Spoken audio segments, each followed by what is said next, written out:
난국이라는 말씀의 제목으로 이 시간 은혜 나누기 원합니다. 오늘 본문 19장은 17장에서 18장과 함께 사사시대 당시 이스라엘 백성들의 타락성을 보여주는 또 다른 사건인 19장에서 21장에 소도 해당되는 부분입니다. 오늘 본문은 에브라임 산지에 살았던 한 레위인의 불경건한 생활에 대해 언급하고 있는데, 이 사실은 당시 이스라엘 사회가 종교적으로 또 도덕적인 측면에서 얼마나 타락했는지를 잘 보여주는 사건입니다. 한마디로 이스라엘의 총체적 난국상이 어떤 것인지를 잘 보여주는 사건의 전조에 되는 사건입니다. 성령 하나님께서 역사해 주심으로 말씀을 통해 깨닫고 바른 신앙, 또 말씀이 바로 선 신앙이 더욱더 회복되기를 간절히 바랍니다. 우리 1절, 2절, 9절 말씀 같이 읽겠습니다. 이스라엘의 왕이 없을 그때 에브라임 산지 구석에 거류하는 어떤 레위 사람이 유다 베들레헴에서 첩을 맞이하였더니 그 첩이 행음하고 남편을 떠나 유다 베들레헴 그의 아버지 집에 돌아가서 거기서 넉 달 동안을 지내매. 아멘. 오늘 본문의 등장인물인 에브라임 땅의 레위인이 첩을 둡니다. 이 사실은 당시 이스라엘 그 사회가 종교적으로 그리고 윤리적으로 매우 불경건했다는 사실을 말합니다. 또한 그 첩이 다른 남자와 또 음행을 행하고 도망을 합니다. 유다 베들레헴 그의 아버지 집으로 가서 넉 달 동안이나 지낸 사실, 그 당시 성도덕성이 땅에 떨어져 있음을 또한 보여주고 있는 말씀이기도 합니다. 이렇게 이스라엘이 종교적으로 그리고 도덕적으로 타락하게 된 이유가 무엇일까요? 바로 이스라엘에 왕이 없었기 때문입니다. 이 왕이 없음으로 타락하게 된 이스라엘은 사무엘 시대에 이르러 왕을 요구하게 됩니다. 그러나 중요한 것은 이스라엘의 진정한 왕이신 하나님께서 계셨다는 것입니다. 온 우주 만물의 통치자이신 하나님께서 사사들을 통하여 왕으로서 직접 이스라엘을 통치하셨습니다. 그러나 이때에는 그 대리자인 사사조차도 없던 시대였습니다. 그러니 율법을 통한 하나님의 통치를 외면한 상태, 곧 하나님을 떠나 있는 상태, 곧 하나님의 말씀은 있으나 그 말씀의 의미를 제대로 깨닫지 못하고 살아가는 상태임을 뜻합니다. 사실상 인간 사회의 모든 죄악과 부조리는 결국 하나님의 말씀을 통한 통치를 거부하고 자기들의 소견에 오랜 대로 행하는 데서 발생하게 되어집니다. 따라서 우리는 하나님의 말씀을 바르게 전하는 목회자를 하나님께서 하나님의 대리자로 세웠음을 믿고 잘 따라야 될 줄로 믿습니다. 무엇보다 하나님의 말씀을 삶의 목표 또 원리로 삼고 하나님의 말씀에 순종하는 삶을 살기를 힘써야 합니다. 그래야 하나님께서 원하시는 삶, 하나님이 가르쳐 이끌어 주시는 곧 인도함을 받는 복된 삶을 살 수가 있기 때문입니다. 이 당시에도 분명히 율법이 있었고 이 당시에도 분명히 하나님의 말씀이 있었습니다. 그러나 그 말씀이 있었음에도 불구하고 그들은 그 하나님의 말씀을 제대로 분별하지를 못하고 그 하나님의 말씀 의미를 깨닫지 못하고 그 말씀대로 살지를 않아서 이렇게 종교적으로 또 도덕적으로 윤리적으로 타락한 그런 삶을 살고 있었던 겁니다. 그럼 계속해서 오늘 본문의 사건의 진행 상황을 같이 살펴보며 하나님께서 우리 자신을 향해 들려주시는 금성이 무엇인지 귀를 기울여보도록 합니다. 우리 3절에서 10절까지 우리 같이 한번 읽겠습니다. 그의 남편이 그 여자에게 다정하게 말하고 그를 데려오고자 하여 하인 한 사람과 나귀 2마리를 데리고 그에게로 가매 여자가 그를 인도하여 아버지 집에 들어가니 그 여자의 아버지가 그를 보고 기뻐하니라. 그의 장인 곧 그 여자의 아버지가 그를 머물게 하매 그가 3일 동안 그와 함께 머물며 먹고 마시며 거기서 유숙하다가 넷째 날 아침에 일이 일어나 떠나고자 하매 그 여자의 아버지가 그의 사위에게 이르되 떡을 조금 먹고 그대의 기력을 돋운 후에 그대의 길을 가라 하니라. 두 사람이 앉아서 함께 먹고 마시며 그 여자의 아버지가 그 사람에게 이르되 창하노니 이 밤을 여기서 유숙하여 그대의 마음을 즐겁게 하라 하니 그 사람이 일어나서 가고자 하되 그의 장인의 간청으로 거기서 다시 유숙하더니 5째 날 아침에 일찍 일어나 떠나고자 하매 그 여자의 아버지가 이르되 청하노니 그대의 기력을 돋우고 해가 기울도록 머물라 하므로 두 사람이 함께 먹고 그 사람이 첩과 하인과 더불어 일어나 떠나고자 하니 그의 장인 곧 그 여자의 아버지가 그에게 이르되 보라 이제 날이 저물어 가니 청하건대 마음도 유숙하라. 네가 들었느니라. 그들은 여기서 유숙하여 그들의 마음을 즐겁게 하고 내일 일찍이 그들의 길을 가서 그들의 집으로 돌아가라 하니 그 사람이 다시 밤을 지내고자 하여 아니야 일어나서 떠나 여부스 맞은편에 이르렀으니 곧 예루살렘이라. 안장 지은 나귀 2마리와 첩이 그와 함께 하였더라. 아멘. 레이는 자기 첩의 집으로 찾아와서 첩을 데리고 고향인 에브라임으로 돌아가려고 합니다. 그러나 그의 장인은 레인이 떠나려고 하는 것을 여러 차례 만류하고 또 여러 날 동안 대접을 합니다. 아마 아버지의 마음으로 비록 레인이 첩이지만 자신의 딸과 또 사이의 관계가 좋지 않은 상황이라 사이의 마음을 완전히 풀어서 보내야 되는 아버지의 마음으로 그런 것 같습니다. 물론 이렇게 함으로 말미암아서 뒤에 아주 끔찍한 사건이 일어난다는 것을 전혀 예상하지 못하고 말입니다. 한마디로 인간적인 측면에서만 그 사위와 딸을 대하는 거죠. 그 관계가 틀어진 것은 딸의 행음 때문입니다. 그러나 어떤 신학자들과 또 주석가들은 이 절에 행하고라는 말이 간음을 한 것이 아니라 남편에게 반발하여 남편을 떠난 것이라고, 한마디로 대판 싸우고 남편을 떠난 것이라고 이야기합니다. 왜냐하면 그녀가 아버지의 집으로 돌아가는 것, 그리고 후에 레인 남편이 화해를 한 것을 통해서 그렇게 해석하는 겁니다. 그래서 여러 번역본들을 보면 화를 내다, 행동하다라는 말로 이 행음하다라는 말을 번역하고 있기도 합니다. 정말 간음을 행했다면 레인이 아마 찾아오지 않았을 것입니다. 또 너무나 사랑했으면, 그 첩이 너무나 예쁘면 또 그럴 수도 있겠죠. 아무튼 간음을 행했던 남편과 싸워 친정으로 왔던 딸과 레인 이 사위를 넉 달 동안이나 자기 집에 머물도록 방치한 이 레인 장인의 태도, 이스라엘 사회가 죄를 보고도 묵인 방조할 정도로 죄에 무감각했다는 사실을 잘 보여줍니다. 이들의 관계 속에서 인간적인 관계에 대해서만 이야기했지 여호와라는 말이 단 한 번도 나오지 않는 것을 보면 더욱 그렇고, 나를 꾸짖는 모습이 없습니다. 너도 짓고 나도 짓는 죄에 대한 무감각, 모두 그렇게 짓고 산 죄, 그래서 죄가 대수롭지 않게 여겨지고 있던 시대임을 알 수 있습니다. 우리의 시대는 어떤가? 아니, 우리는 어떤가요? 우리 성경 학원들을 찾고 그 말씀의 문의를 살펴보며 오늘 본문으로 돌아옵니다. 바울 사도가 에베소 4장 17절에서 19절을 통해서 이렇게 그 시대의 상황, 아니 오늘 이 시대의 상황, 오늘 본문의 상황에 대해서 경고하고 있는 말씀이 있습니다. 우리 에베소서 4장 17절에서 19절 찾습니다. 신약성경 314페이지. 신약성경 314페이지 에베소서 4장 17절에서 19절입니다. 거기 성경을 좀 펴놓으시기 바랍니다. 에베소서 4장 17절에서 19절 우리 같이 읽습니다. 그러므로 내가 이것을 말하며 주 안에서 증언하노니 이제부터 너희는 이방인이 그 마음에 허망한 구서로 행함같이 행하지 말라. 그들의 총명이 어두워지고 그들 가운데 있는 무지함과 그들의 마음이 굳어짐으로 말미암아 하나님의 생명에서 떠나 있도다. 그들이 감각 없는 자가 되어 자신을 방탕에 방임하여 모든 더러운 것을 욕심으로 행하되. 아멘. 오늘 본문의 시대적 상황과 정확히 일치하고 있는 신학의 에베소 교회, 에베소 지역의 그 배경임을 알 수가 있습니다. 먼저 주 안에서 증언하노니라는 말은 주의 이름으로 엄숙히 선언하노니라는 뜻이에요. 거룩하신 주님의 이름으로 엄숙히 명령을 하니까 이제부터는 예수 믿기 전의 모습으로 살지 말라라는 뜻이에요. 어떻게 살았기에 이렇게 단호하게 바울 사도가 명령을 내리고 있는 걸까요?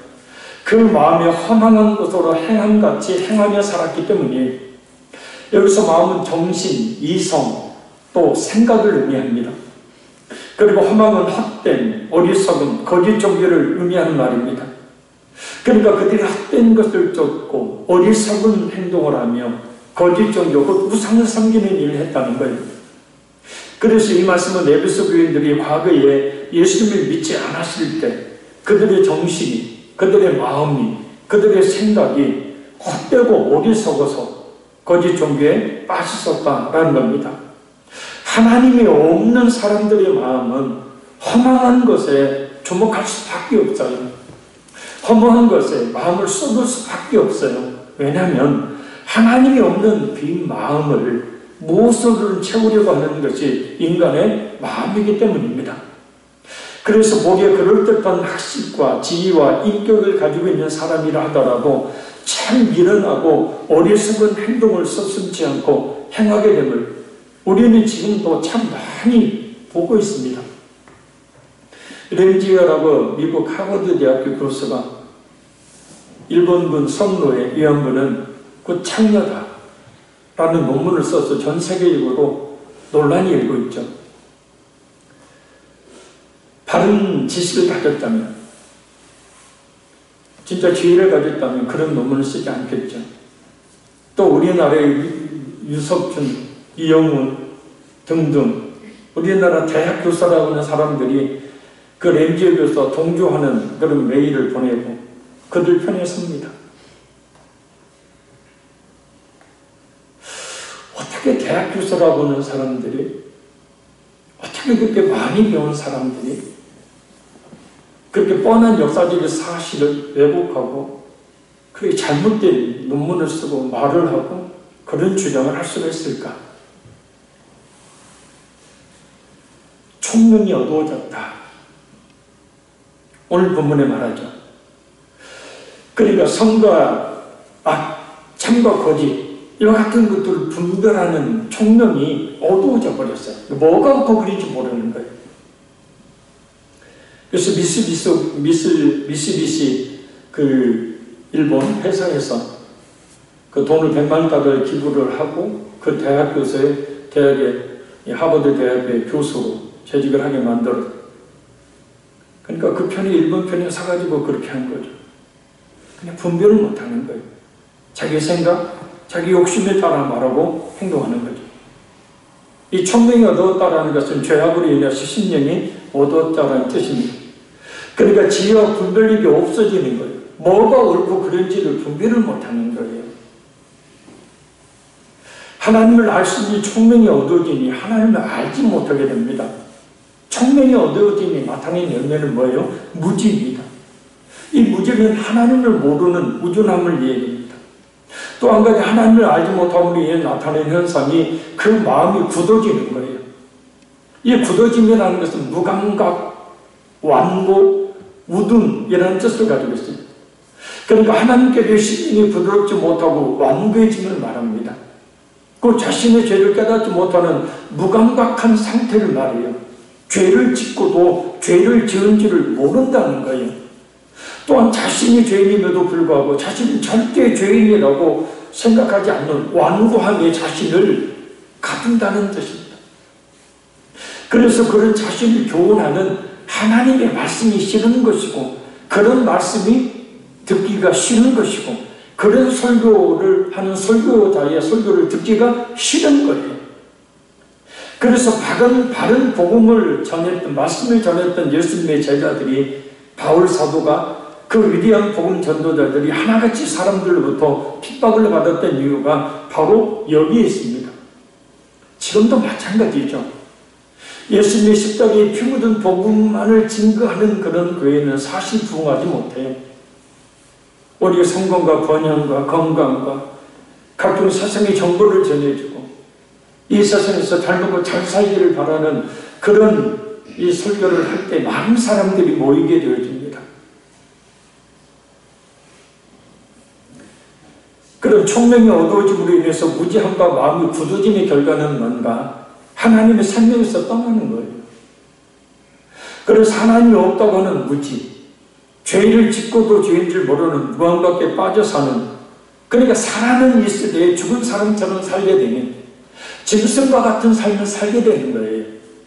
겉모습은 번지르한데 영적으로 그 총명이 없으면, 하나님의 생명에서 떠나 있으면 사실은 짐승과 같은 삶을 사는 거예요. 그들이 감각 없는 자가 되어 자신의 방탕에 방임하여 모든 더러운 것을 욕심으로 행하되 그랬어요. 감각 없는 자. 이 고통스러움이 그치다라는 뜻이, 그러니까 고통이나 슬픔을 더 이상 느끼지 못하는 상태를 말합니다. 곧 첫째로 죄에 대한 부끄러움을 모르고, 둘째 양심의 찔림을 받지 못하는 상태, 곧 하나님 앞에서 두려움이나 부끄러움을 느끼지 못하는 상태를 말해요. 그래서 마음이, 양심이 그렇게 감각이 없어져 아무것도 느끼지 못하고 양심의 찔림도 받지 못하며, 나가 하나님 앞에서조차도 두려움을 느끼지 못하고 사람들 앞에서도 부끄러움을 느끼지 못하게 되는 상태. 그러니 그런 사람들이 어떻게 살겠습니까? 자신이 방탕에 방임하는 행동을 서슴지 않는 거예요. 방탕이라는 본래 교만을 의미하는 말이었지만 후에는 방종, 곧 자기 멋대로 행동하는 것을 가리킵니다. 그러니까 양심의 가책이 없는 사람이 어떤 행위든지 기탄 없이 행하는 것을 가리키는 말이에요. 그것이 바로 방임입니다. 이 방임하다는 말은 양도하다, 포기하다는 뜻이에요. 그러니까 죄에 대하여 부끄러움을 느끼지 못하는 상태에 자신을 넘겨버리는, 소유권을 넘겨버리는 거예요. 자신을 죄에 포기해버리는 거예요. 자기 멋대로 행동하는 삶에 자기 자신을 그냥 맡겨버리는 거예요. 그것을 옳은 것으로 여기고 살아가는 거예요. 그래서 모든 더러운 것을 욕심으로 행하게 됩니다. 모든 죄악된 행동들을 오히려 더 악착같이 행하는 거예요. 더 미친 듯이 죄악 가운데 빠지고 더 악해지며 돌이킬 수 없는 길로 접어드는 거예요. 3.1절 집회가 엊그저께 있었죠.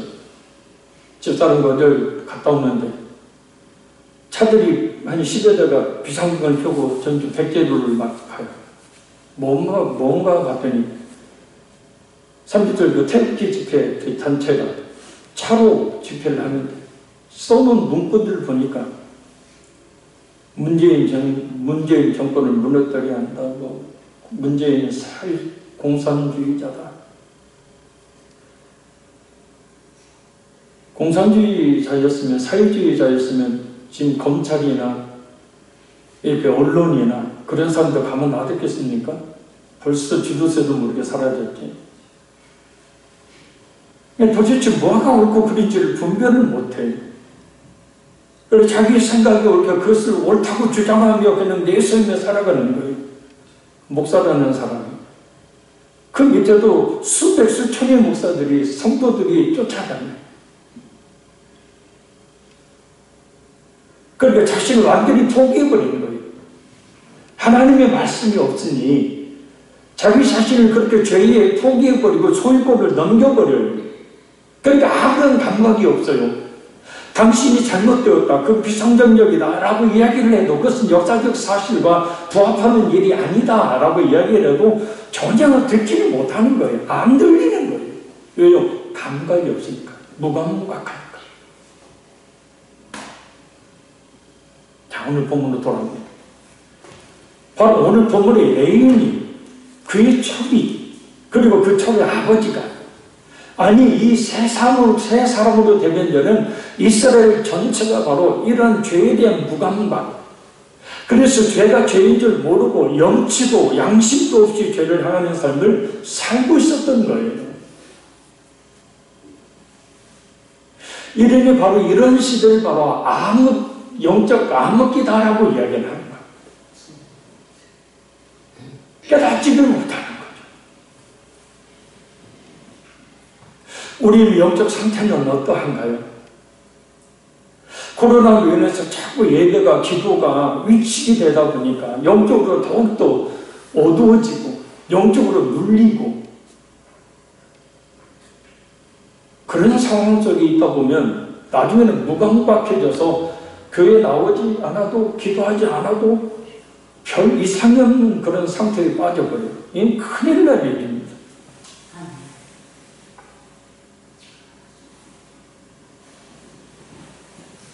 자, 우리 오늘 본문 11절에서 15절까지 우리 같이 한번 읽겠습니다.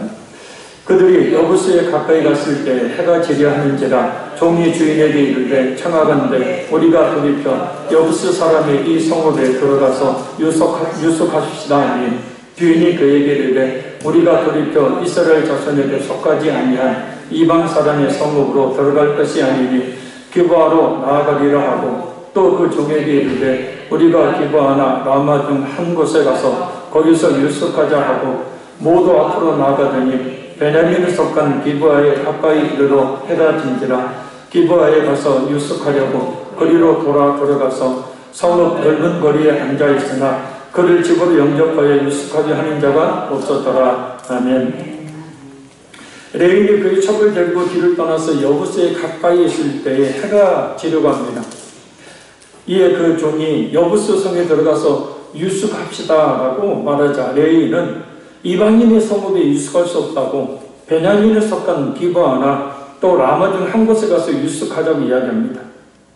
그나마 이방인과 교제하면 종교적으로 더러워진다는 율법을 지키려고 합니다. 그러나 이것은 형식만 취하는 외식적인 자의 행동이죠. 왜냐하면 하나님께서 이방인들과의 교제를 금하는 것이 아니기 때문이에요. 다만 우상숭배를 막기 위해서 예를 들어 혼인 같은 것을 하지 말라고 했던 거예요. 그러니까 율법을 문자적으로 지키는 거예요.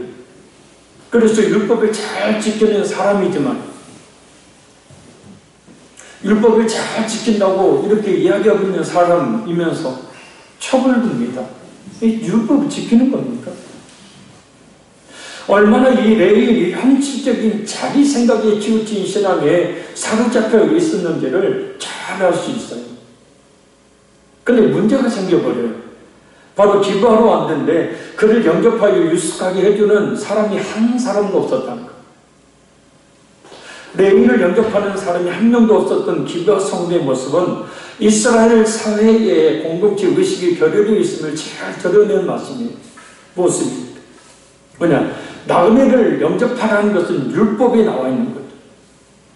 지금도요, 지금은 갈 수도 없지만 요르단이나 이쪽 군동지역에 가면요, 저 같은 외국인이 가면요, 극진하게 화나면 지금도 그래요. 나그네를 대접하라는 하나님의 율법을 말입니다. 매우 경홀히 여기고 있었던 거예요.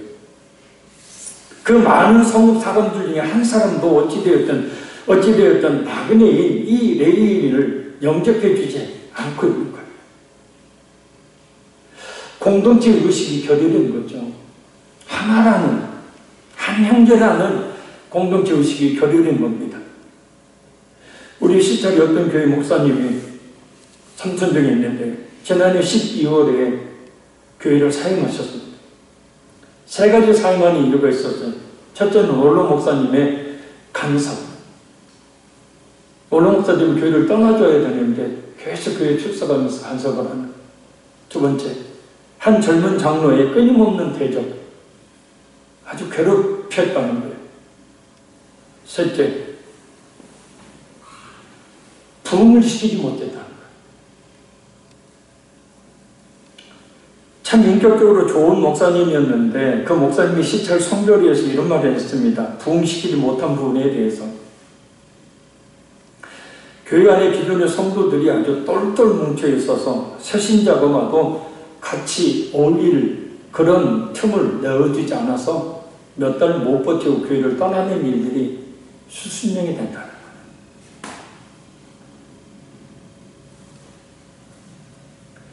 교회 안에서 은연중 행해지고 있는 기존 성도들의 텃세. 어떤 유명한 목사님이 얘기했던 묵은 닭들이 질비하니까. 공동체 의식이란 기존의 교인들이 똘똘 뭉치는 것이 아니라 새 신자가 새로운 성도가 오면 만사를 제쳐두고 따뜻하게 맞아주는 거예요. 교회에 잘 적응할 수 있도록 자기들끼리만 이야기하지 말고 그 모임에 그 대화에 끼워 넣어주는 것. 그래서 따뜻한 그런 하나된 마음을 느낄 수 있도록 해서 이 교회가 내가 다닐 교회다 라고 생각이 들도록 친절하게 자기를 늘 내어주는 거예요. 할렐루야. 교회 부흥은 목사님이 설교 잘한다고 부흥한 게 아니에요. 그 교회 성도들이 얼마만큼 한 사람이 왔을 때 따뜻하게 대해주느냐에 달려있는 거예요. 이것이 우리 성경이 말씀하고 있는 공동체 의식이죠. 그래서 초대교회들은 그 공동체 의식 때문에 이제 갓 들어온 성도가 가난하면 자신의 집 팔고 밥 팔고 해서 그 자산을 나눠줍니다. 그런데 그 교회는 텃세를 부리고 있었던 거예요. 새신자가 오면 적응을 못하고 그냥 나갈 수밖에 없어요. 왜요? 왕따 시키니까. 그 권사 몇 명이 아주 똘똘 뭉쳐서 그런다.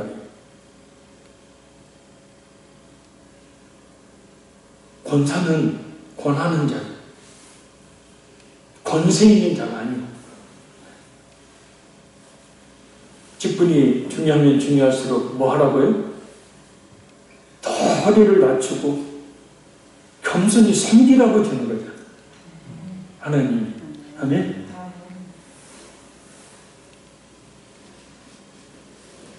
이스라엘에는 공동체 의식이 사라져버렸어요. 아무도 레인과 그 일행을 말려주지 않아서 해가 지고 있는 저녁 한 노인이 나타납니다. 그는 누구이기에 모두가 외면하고 있는 이 레인 일행을 맞이해 주었을까요? 저기 16절에서 21절까지 이렇게 마지막 읽겠습니다. 저녁 때에 한 노인이 밭에서 일하다가 돌아오니 그 사람은 본래 에브라임 산지 사람으로서 기브아에 거류하는 자요 그곳 사람들은 베냐민 자손이라. 노인이 눈을 들어 성읍 넓은 거리에 나그네가 있는 것을 본지라. 노인이 묻되 그대는 어디로 가며 어디서 왔느냐 하니 그가 그에게 이르되 우리는 유다 베들레헴에서 에브라임 산지 구석으로 가나이다. 나는 그곳 사람으로서 유다 베들레헴에 갔다가 이제 여호와의 집으로 가는 중인데 나를 자기 집으로 영접하는 사람이 없나이다. 우리에게는 나귀들에게 먹일 집과 예물이 있고 나와 당신의 여종과 당신의 종인 우리들과 함께한 청년에게 먹을 양식과 포도주가 있어 무엇이든지 부족하며 없나이다 하는지라. 그 노인이 이르되 그대는 안심하라. 그대의 쓸 것은 모두 내가 감당할 것이니 거리에서는 유숙하지 말라 하고 그를 데리고 자기 집에 들어가서 나귀에게 먹이니 그들이 발을 씻고 먹고 마시니라. 아멘. 이게 공동체 의식이죠. 저녁 때에 한 노인이 밭에서 일을 마치고 돌아오다가 성읍 거리에 주저앉아 있는 레위인 일행을 보고 영접하는데 이 노인은 에브라임 산지 사람입니다. 그 역시 이 기브아에서 타향살이를 하고 있던 노인입니다. 이 노인은 자초지종을 물은 다음에 자기 집으로 영접하여 쉬게 합니다. 자, 우리는 여기서 서로 다른 두 사람의 모습을 볼 수 있어요. 첫 번째 인물은 이 레위인 일행을 영접한 노인입니다. 노인이 레위인을 영접한 이유는 레위인과 자신이 동양 사람이라는 것과 자기 역시 타향살이를 하는 나그네 처지에 있기 때문입니다. 동병상련이 바로 표면적인 이유입니다.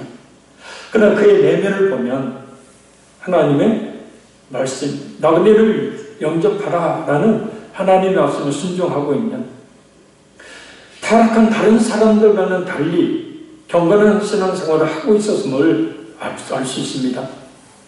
기브아의 모든 사람들과는 달리 하나님의 말씀을 잘 지키려고 했던 이 노인의 모습은 암흑과 같은 이 세상 사회에서도 하나님의 말씀을 신실하게 지키고자 하는 성도들의 모습을 볼 수 있어요.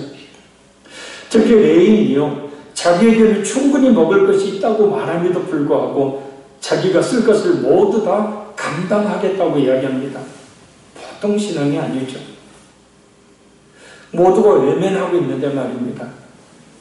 일반적으로 내 걸 줘야 되니까 아깝다고 생각을 하고 그래? 그러면 그냥 잠자리만 내줄 테니까 니들이 알아서 먹을 거 많다니까 알아서 먹고 가. 이럴 수도 있는데 아니라고. 내가 다 책임지고 대접하겠다고. 우리 역시 나그네죠. 그죠? 이 세상을 잠시 살면서 지나가는 나그네 우리가. 할렐루야. 이 세상에 천년만년 못 산다고요. 그러니 우리는 오직 모두 다 저 하늘 본향을 향해 나아가는 같은 동양인이에요. 고향이 같은 사람들이라고. 아멘. 저 멀리 먼 나라에 가서 같은 나라 사람 만나면 얼마나 반가운지 몰라요. 또 저기 타지방에 갔는데 같은 전주 사람 만나면 왜 이렇게 반가운지. 식당에 전주 식당이라만 써도 그 식당으로 가잖아. 안 그래요? 저는 그런데. 그래서 우리는 우리 아버지 계신 하나님의 나라를 고향으로 두고 있는 고향이 같은 본향 사람들. 아멘. 그러니 우리 동양 사람들끼리 서로 돕고 서로 사랑하는 삶을 살아야 돼. 잠시 이 세상을 스쳐 지나가고 있는 우리는 이 세상에 머물고 있는 게 아니에요. 오늘도 시간이 지나가고 있어요. 우리도 그 시간에 따라서 번향을 행해서 지금 가고 있는 거지, 시간이 멈춰져서 우리가 이 세상에 살고 있는 게 아니에요. 우리는 지나가고 있는 거예요. 그래서 우리는 서로 같이 고향을 하면서 나아가면서 도란도란 이야기 나누고 도란도란 필요한 것들 서로 나눠주고 그 사랑이 있는, 그 사랑하기에도 부족한 시간을 가지고 있는 사람들이 우리. 아멘. 근데 서로 중간에서 멱살 잡고 모른 체 하고 아는 체도 안 하고 너 혼자 살아라 하고 하면은 이게 본향 사람이 아니잖아. 진짜 예수 믿는 사람이 아니잖아. 그리고 두 번째 물은 바로 이 레인입니다. 이 레인은 부도덕한 일을 자행하면서도 자기를 영접한 노인에게 자기가 레인이고 이제 여호와의 집으로 가는 중이라고 합니다. 이 말은 성전 봉사를 위해 간다라는 말을 암시하는 거예요. 첩을 거리는 죄를, 거느린 죄를 회개할 줄 모르고 종교 의식은 지키려고 한다고 말하고 있는 거예요. 그의 신앙이 얼마나 외식적인지, 그의 신앙이 얼마나 거짓된 신앙인지 알 수 있습니다. 형식적인 행위로만 신앙생활을 하면서도 자기의 개인적인 목적 달성을 위해서 스스로 종교인임을 자랑하고 자기들을 회개하지 않고서도 종교의식에는, 예배에는 남다른 열심을 가진 외식하는 자의 모습을 볼 수 있어요. 그러나 그들은 결국 훗날 하나님의 심판대 앞에서 양과 염소처럼 분류되는 악인이 나가는 심판을 피하지 못할 것입니다. 우리에게 무엇보다 필요한 것은 우리 속에 죄가 있다면, 우리가 범죄한 죄가 있다면 회개함이 필요합니다. 그 죄를 회개하지 않으면서, 돌이키지 않으면서 하나님께 예배하며 기도하는 외식적인 자가 되어서는 안 돼요. 우리가 잘 아는 이사야 1장 10절에서 15절 말씀처럼 죄를 회개하지 않으면 우리의 예배를, 우리의 기도를, 우리의 헌금을 받지 않아요. 마태복음 5장 23절 24절 말씀처럼 우리의 예물을 받지 않으십니다. 우리는 늘 하나님 앞에 정결한 심령으로 서야 합니다. 하나님을 속이지 말고, 사람을 속여도 하나님이 속일 수 없음을 우리가 깨닫고 하나님 앞에 늘 정결한 신앙생활을 하기를 힘써요. 그랬을 때 우리의 예배를, 우리의 기도를, 우리의 찬양을 하나님이 기뻐 받으십니까? 말씀을 맺습니다. 인간 사이의 모든 죄악과 부조리는 결국 하나님의 말씀을 통한 통치를 거부하고 자신들의 소견에 옳은 대로 행하는 데서 생깁니다.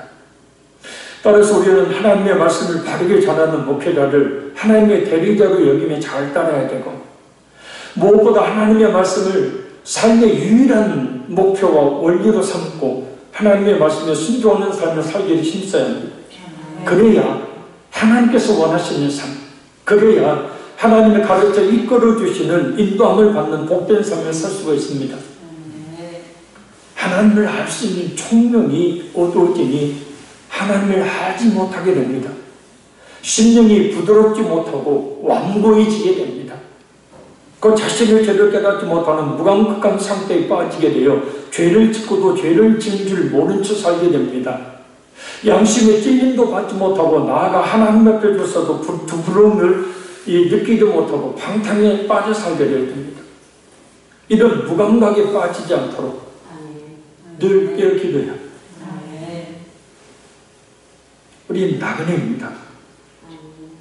이 세상을 지금도 지나가고 있는 나그네. 그러니 우리는 오직 하늘 본향을 향해 나가는 동향인을 서로 알고 서로 돕고 사랑하는 삶을 더욱더 살아를 주겠습니다. 무엇보다 우리에게 필요한 것은 우리 속에 죄가 있다면, 범죄한 것이 있다면 회개하는 것. 그래야 우리 하나님께서 우리 예배를, 우리의 기도를, 우리의 제물을 받으시기 때문입니다.